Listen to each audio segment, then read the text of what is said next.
Haleluya, haleluya. Yesu ashimwe cyane bene data. Amahoro, amahoro. Nizere ko namwe ariko bimeze. Twiriwe turaho kandi Imana ikomeje gukora umurimo wayo wo kuturinda.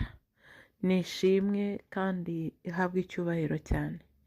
Nyuma y'uko tuvuze ku kiganiro cyacu duherutse kivuga ku gisibo, uyu munsi tugiye kureba ngo kuki igisibo gitangira ku munsi w'ivu, kuki gitangizwa n'umunsi w'ivu.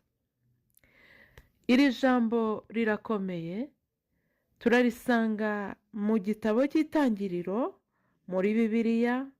Ni ibice bitatu,